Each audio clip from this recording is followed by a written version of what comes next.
महोदय मैं पुनः स्पीच कहना चाहूंगा। महोदय 30 सेकंड 45 सेकंड का समय चाहूंगा। आदरणीय परम श्रद्धेय, सीजीएल का मामला अभी भी गर्म है। यदि सरकार को लग रहा है वो सच्चे हैं तो सांच को आंच क्या करा लीजिए जांच, सांच को आंच क्या करा लीजिए जांच। और अब तब तक बहाना दीजिएगा कि ये विपक्ष की साजिश है।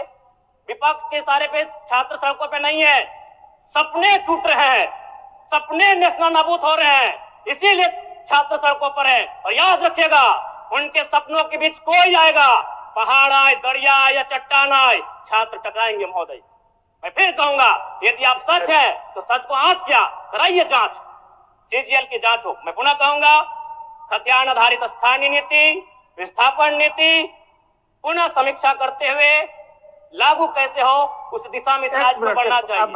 महोदय, यदि वास्तव में मैया सम्मान की राशि 2500 रुपए सम्मान है तो मैं चाहूंगा हम लोग एक सार्थक दिशा में बढ़िया। महोदय, आज जितने भी माननीय हैं उनको बस की सुविधा दी जाए, जितने भी माननीय हैं अपने घर से ट्रेन की सुविधा से सदन आए, जितने भी माननीय हैं वो अपना टीए भत्ता का त्याग करे, जितने भी माननीय हैं यह जांच हो कि उनके बच्चे सरकारी स्कूलों में पढ़ते हैं या गैर सरकारी स्कूलों में पढ़ते हैं, निजी स्कूलों में पढ़ते हैं, इस विषय का भी जांच हो। अगर उसमें अगर कसौटी में उतरते हैं हम कहेंगे ये मैया सम्मान योजना है, और नहीं तो इसे केवल और केवल जिस सपने के साथ ये राज्य अलग हुआ था वो सपना कहीं ना कहीं अधूरा होगा। महोदय, 2500 रुपया सम्मान की कसौटी नहीं होगा। सम्मान तभी होता है जब समानता से आता है, समानता है तभी सम्मान है। अगर समानता नहीं है महोदय तो किस सम्मान की आप बात करते हैं। अध्यक्ष महोदय, आदरणीय मुख्यमंत्री को दोबारा बहुमत से चुनकर आने के लिए भी धन्यवाद।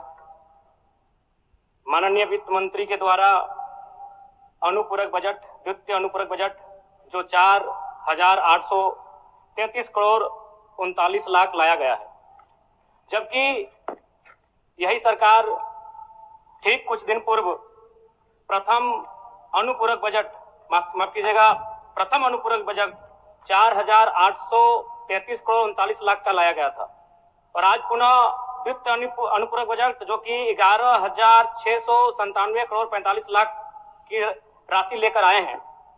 तो महोदय, जब पूर्व में हमारे पास जो निर्धारित राशि होती है और उन राशि को अगर हम खर्च नहीं कर पाते हैं तो फिर ऐसे बजट का एक दिशा का होना और राज्य की दिशा का अलग होना, कहीं ना कहीं इस चरितार्थ को हम लोग उदाहरण के रूप में प्रस्तुत करते हैं। महोदय, बजट की सार्थकता तभी आम व्यक्ति को समझ में आएगी जब एक गांव का सबसे गरीब व्यक्ति, गंगवा की पत्नी गंगिया, अपनी गठरी में बाजार के बजट को रख पाई।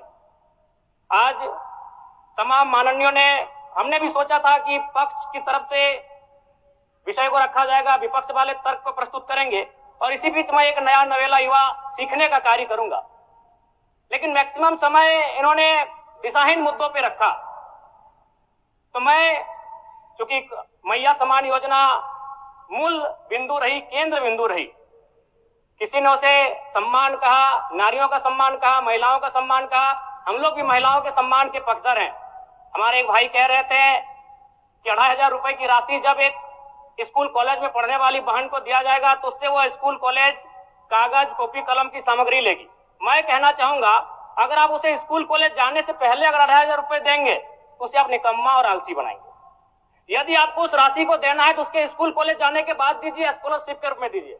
मैं आज पुनः कहूंगा, क्योंकि आप सत्ता पक्ष में हैं, आप संभवतः अपने इस विषय को बचाएंगे, आप अपना पक्ष रखेंगे कि आपने मैया सम्मान योजना एक महान कार्य किया है। लेकिन मैं फिर कहूंगा, 18 साल 25 साल 30 साल की लड़कियों को जो आप फ्री में 2500 रुपए दे रहे हैं, आप उनकी प्रतिभा को हनन कर रहे हैं, आप उनकी प्रतिभा को नकारात्मक दिशा में ले जाने कार्य कर रहे हैं। महोदय, मैं इसे आप स्कॉलरशिप का रूप दीजिए।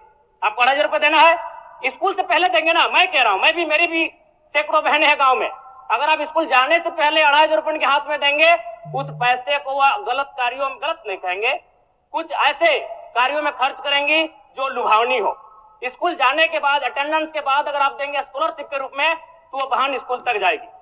दूसरा सवाल और एक महत्वपूर्ण विषय महोदय, एक मिनट माननीय सदस्यगण, सभा की सहमति हो तो सदन की कार्रवाई समाप्त होने तक समय बढ़ाई जाए।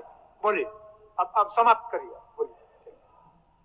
महोदय, यदि वास्तव में मैया सम्मान की राशि 2500 रुपए सम्मान है, तो मैं चाहूंगा हम लोग एक सार्थक दिशा में बढ़िया महोदय।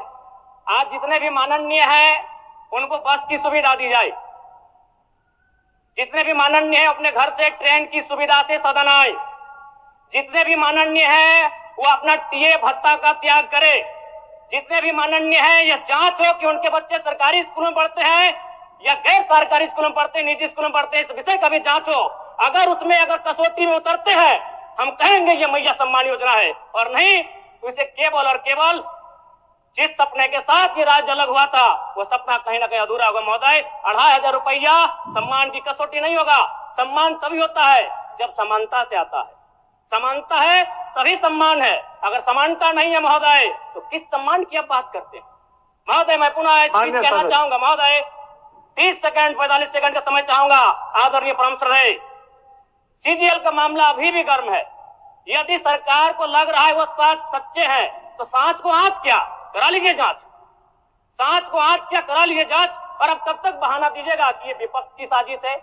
विपक्ष के सारे पे छात्र सड़कों पे नहीं है, सपने टूट रहे हैं, सपने नेस्तनाबूद नाबूद हो रहे हैं, इसीलिए छात्र सड़कों पर है। और याद रखिएगा, उनके सपनों के बीच कोई आएगा, पहाड़ आए, दरिया आए या चट्टान आए, छात्र टकराएंगे महोदय। मैं फिर कहूंगा, यदि आप सच है तो सच को आंच क्या कराइए जांच, सीजीएल की जांच हो। मैं पुनः कहूंगा, खतियान आधारित स्थानीय नीति, विस्थापन नीति पुनः समीक्षा करते हुए लागू कैसे हो उस दिशा में राज्य को बढ़ना चाहिए। और महत्वपूर्ण विषय महोदय, मैं ये कहना चाहूंगा, हो गया माननीय जयराम कुमार जी, हो गया। धन्यवाद महोदय। सरकार के